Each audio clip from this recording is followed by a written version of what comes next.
The day I signed those mortgage papers was one of the best days of my life. My name is Emily, and at 30 years old, I finally had my own place, away from my parents' constant criticism and my sister Melissa's never-ending drama.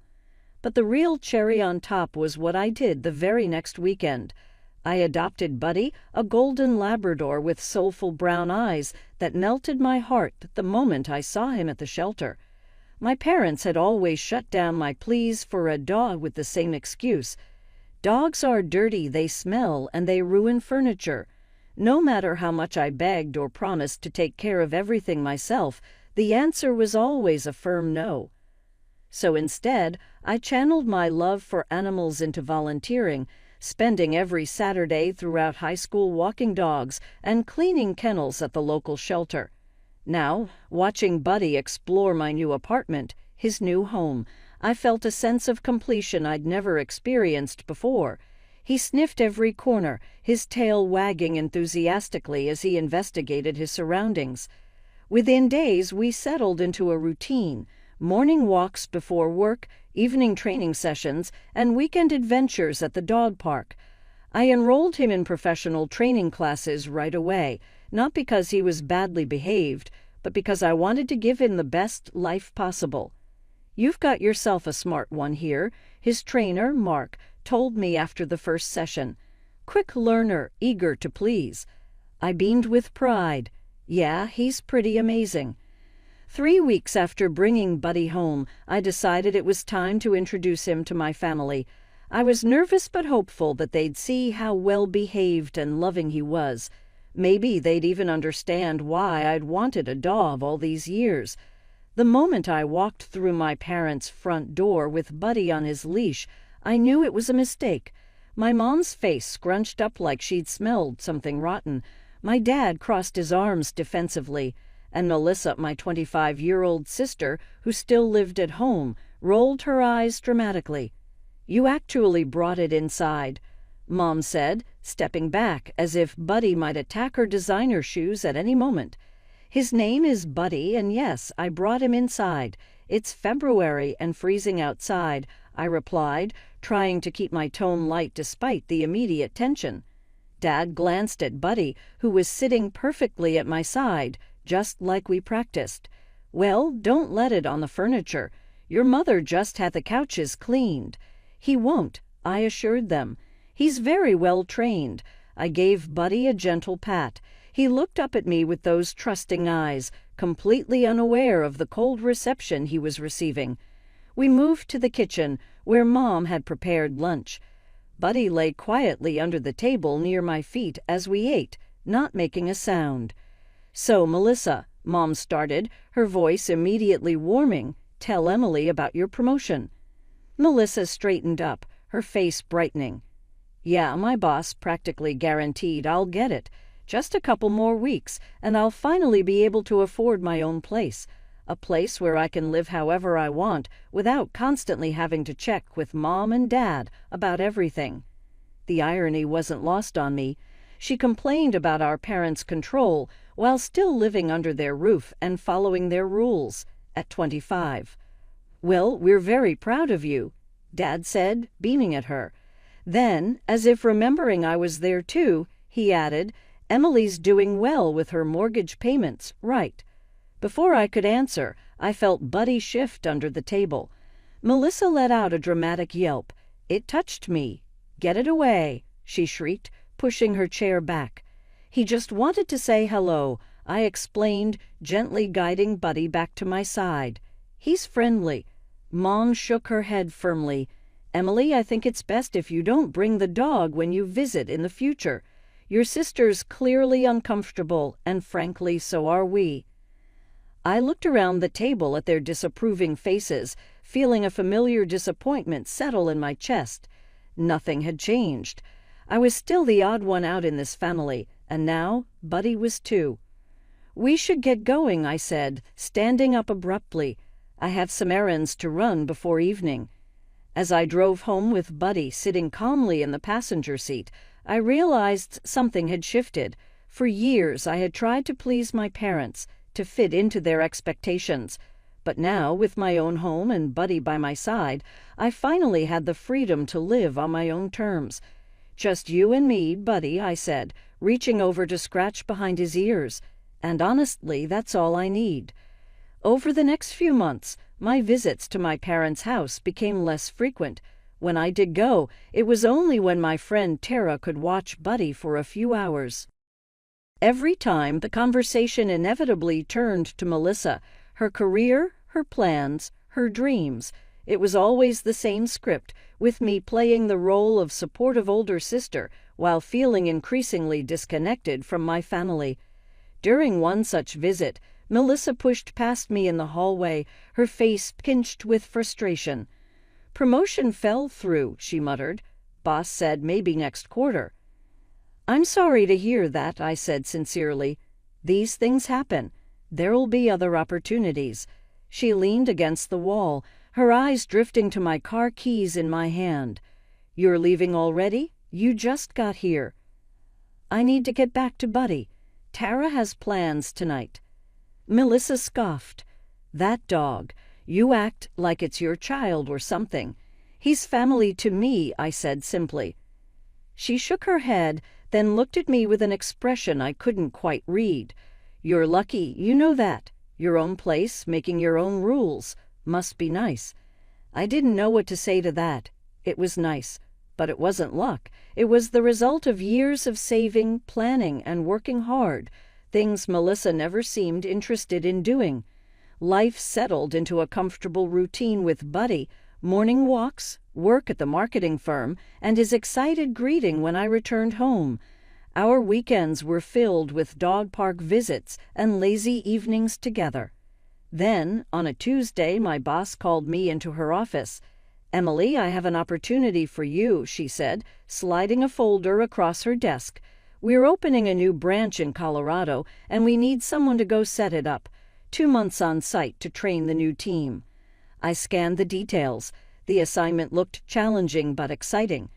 "This would be a significant step up in your career path," she continued. "If you handle this well, we're looking at a promotion when you return."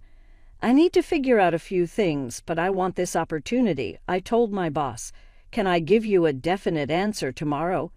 That evening, I researched pet hotels, but the thought of Buddy staying in a kennel for 2 months broke my heart. He'd been in a shelter before. I couldn't bear for him to feel abandoned again. The next day, there was a knock at my door. Melissa stood in the hallway, shifting uncomfortably. "Mom said you weren't answering her calls, so she sent me to check on you." She stepped inside without waiting for an invitation. Buddy trotted over to greet her, and she absent-mindedly pushed him away when he tried to sniff her hand. "Why are there suitcases out?" she asked, pointing to the luggage I'd pulled from storage. I explained about the business trip, watching her eyes light up with interest as I mentioned the potential promotion. "So what's the problem?" "Sounds like an amazing opportunity," she said, flopping down on my couch. "It's Buddy. I don't know where he'll stay while I'm gone."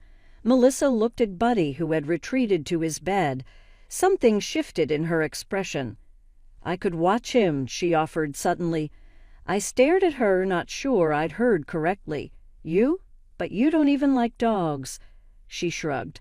"I could stay here in your apartment. It would give me a break from Mom and Dad, and you wouldn't have to put him in some kennel." I hesitated. Something didn't feel right about this sudden change of heart, but I was running out of options. "There would be rules," I said firmly. "No parties. Keep the place clean. Buddy needs 2 walks a day. His food is measured out. I'll show you how much." "Got it?" "Got it," she interrupted, rolling her eyes. "I'm not a child, Emily." The day of my departure arrived too quickly. Melissa showed up with 2 large suitcases, looking more like she was moving in permanently than pet sitting. "Remember, Buddy's dinner is at 6, and he gets these dental treats before bed," I explained as I waited for my taxi. "And please, no parties." "Everything will be fine," Melissa said, pushing me toward the door. "Go be successful. Buddy and I will have a great time." I knelt down to hug Buddy, feeling a lump in my throat. "Be a good boy. I'll miss you so much." The taxi honked outside. I gave Buddy one last pat, shot Melissa a warning look, and left. The first week in Colorado was a whirlwind of meetings and setting up systems for the new office. Every night, I texted Melissa for updates on Buddy. She always replied with brief messages, "All good here," or "Buddy's fine. Stop worrying." Occasionally, I managed to video call her, and seeing Buddy's face on screen, hearing his excited bark when he recognized my voice, eased my anxiety. By the third week, I'd settled into a routine. The new team was enthusiastic, and I found myself enjoying the challenge. Melissa's updates continued, always positive, always brief. Then, late one evening, my phone rang. It was Mrs. Patel, my neighbor from the apartment next door. "Emily, dear, I hate to bother you," she began, her voice tight with annoyance, "but there's been quite a disturbance from your apartment these past few nights. Loud music, many people coming and going, and I'm concerned about your dog. He's been barking and crying a lot. It doesn't sound like he's happy." After thanking Mrs. Patel, I immediately called Melissa. She answered on the fourth ring, music pulsing in the background. "Hello," she shouted over the noise. "Melissa, what's going on? Turn down the music. We need to talk." The music grew fainter. "What's up? It's kind of late here." "I just got a call from my neighbor. She says you've been throwing parties and that Buddy is upset." "Your neighbor is exaggerating," Melissa scoffed. "We had a couple of friends over, that's all, and Buddy's fine." "Show me the apartment," I demanded. "Right now. Video call." The call switched to video. Red plastic cups littered my coffee table. There were people visible in the background, and the living room was a disaster zone. "Where's Buddy?" I asked, my voice dangerously quiet. The camera panned to show Buddy huddled in the corner of the kitchen, looking anxious. "Get everyone out, now, and take Buddy for a walk, a proper one." She rolled her eyes but nodded. "Fine. Everything will be back to normal tomorrow. Stop overreacting." I hung up and immediately called my parents, hoping they might talk some sense into Melissa. But as soon as I explained the situation, I realized my mistake. "You're making a mountain out of a molehill, Emily," my mother said dismissively. "Melissa's just enjoying a little freedom from us for once. She promised to take care of Buddy, and she's breaking that promise," I insisted. "It's just a dog," Dad chimed in. "And frankly, you've always been too uptight. No wonder you don't have many friends." The comparison stung. "Could you at least check on her? Make sure she's keeping the place decent." "You're being controlling," Mom said. "Melissa will be fine. Don't call us with these petty complaints again." They hung up, leaving me seething with frustration and worry. I should have known better than to expect their support. As always, Melissa was the golden child who could do no wrong. The days following my confrontation with Melissa blurred together. I threw myself into work, trying to ignore the constant worry about Buddy and my apartment. Every morning, I checked my phone for Melissa's daily text, always some version of "everything's fine," and tried to believe her. Over the weekend, I tried calling Melissa for a video chat. I missed Buddy terribly and needed to see his face, to hear him bark with excitement when he recognized my voice. "Sorry, can't talk right now. Walking Buddy." That was her text response to my call. I tried again that evening. "Making dinner. Call tomorrow." Tomorrow came, and again, excuses. By Monday, I was getting suspicious. This pattern continued for days. Whenever I tried to see Buddy on video, Melissa always had a reason why she couldn't show him. "Send me a picture of him," I texted her directly. Hours later, a photo arrived. Buddy lounging on my couch, looking happy and relaxed. I felt momentary relief until I took a closer look at the image. The light coming through the window suggested early morning, not evening when she sent it. I scrolled back through my text history, finding earlier photos she'd sent. There it was, the exact same image sent 3 weeks earlier. She was recycling old photos. My heart raced as panic set in. Why would she send old pictures unless something was wrong? With shaking hands, I dialed Mrs. Patel's number. "Hello, Emily," she answered, sounding less irritated than during our last conversation. "Hi, Mrs. Patel. I'm sorry to bother you, but I need to ask about my dog. Have you seen Buddy recently? Heard him barking." There was a pause that made my blood run cold. "Now that you mention it, I haven't heard your dog in at least 2 weeks. The parties have continued, though. They're quieter now, but no barking. No dog sounds at all." I thanked her and hung up, my mind racing with terrible possibilities. Where was Buddy? What had Melissa done? I immediately texted my sister. "I need to see Buddy. Video call. Now." The message showed as read, but no response came. I called again, straight to voicemail. I left a message, my voice trembling with a mixture of fear and rage. "Melissa, I know you're lying about the photos. Call me back immediately and show me Buddy, or I swear I'll call the police and report him stolen." Hours passed with no response. I couldn't concentrate on work, couldn't eat, couldn't think about anything except Buddy. The night passed in a sleepless blur as I checked my phone every few minutes, hoping for a response that never came. By morning, I knew I couldn't wait any longer. I called my boss, my fingers trembling as I dialed. "Jenna speaking." She answered on the second ring. "It's Emily. I need to go home," I blurted out. "It's an emergency." "Emily, what's wrong?" My boss sounded concerned. I explained the situation as calmly as I could, though I could hear my voice cracking. "I think something's happened to my dog. My sister won't answer my calls, and my neighbor hasn't seen or heard him in weeks. I understand you're worried, but we're in the middle of this project. Could you wait until the weekend?" she suggested gently. I shook my head, even though she couldn't see me, tears threatening to spill. "I know this project is important for my career. I know I'm risking my promotion, but Buddy is family to me, and I can't sit here doing spreadsheets when he might be." I couldn't finish the sentence. There was a long pause on the other end, then a sigh. "I had a dog growing up. If I were in your shoes, I'd do the same thing." Another pause.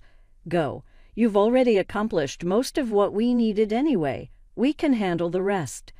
I booked the first flight I could find, packed my bags in a frenzy, and headed to the airport. By the time my plane landed, it was nearly midnight. I took a taxi straight to my apartment, rehearsing what I would say to Melissa. The fury that had been building inside me for the past 24 hours had crystallized into something cold and hard as the taxi pulled up to my building. I could hear music from the 3rd floor, my floor. Great, another party. I paid the driver, grabbed my suitcase, and marched up the stairs. The music grew louder as I approached my door. The scene that greeted me was exactly what I'd expected. About a dozen people sprawled across my living room, drinking from red cups. My furniture was pushed against the walls to make space for dancing. The air reeked of alcohol and cigarettes. I dropped my suitcase with a thud, walked to the speaker system, and yanked the plug from the wall. The sudden silence made everyone freeze and turn toward me. "Party's over," I announced, my voice steady despite the rage boiling inside me. "Everyone out, now." There were confused murmurs, but something in my expression must have conveyed that I wasn't to be argued with. People began gathering their things, filing past me with awkward apologies and averted gazes. Melissa emerged from the kitchen, her face registering shock when she saw me. "Emily, what are you doing here? You're supposed to be in Colorado." "Where's Buddy?" I demanded, ignoring her question. She glanced around nervously as the last of her guests left. He's not here right now." "I can see that," I said, stepping closer to her. "Where is he, Melissa?" Something in her expression changed. A flicker of vindictiveness crossed her face. "Fine. You want to know where your precious dog is? I got tired of him. He wouldn't stop barking whenever we had people over.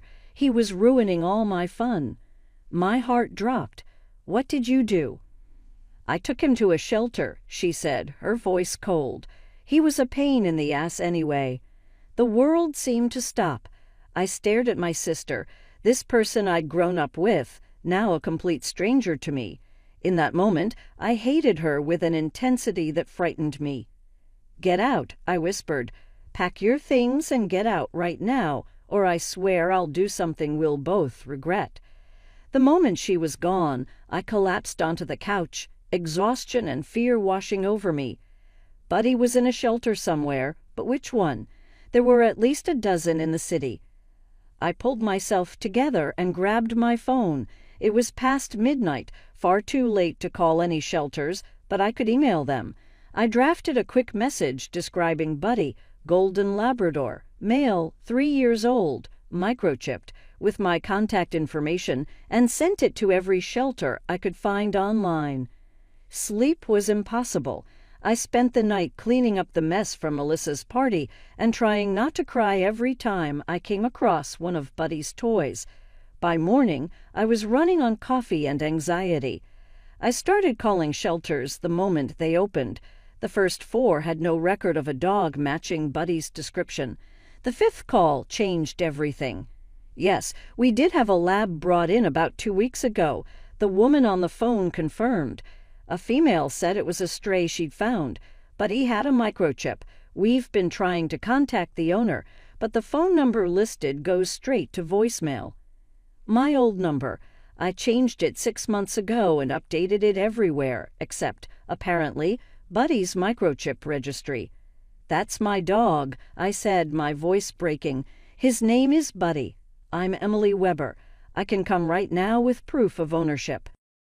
We close at 5, the woman said kindly. He'll be waiting for you. I thanked her profusely, grabbed my purse and car keys, and rushed out the door. The shelter was on the other side of town, a 30-minute drive that felt like hours. All I could think about was Buddy, scared, confused, wondering why I'd abandoned him. When I arrived, I practically ran to the front desk, identification and adoption papers in hand. The staff verified my information and led me to the kennel area, and there he was, curled up in the corner of a cage, looking smaller somehow. His coat had lost some of its shine, and he didn't immediately look up when we approached.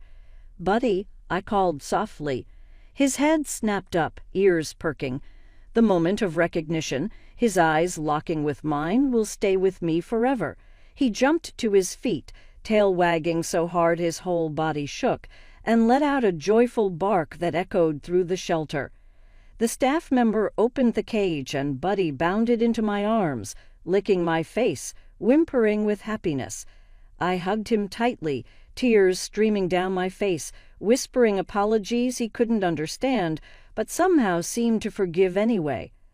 After completing the necessary paperwork to reclaim him, we walked out of the shelter together.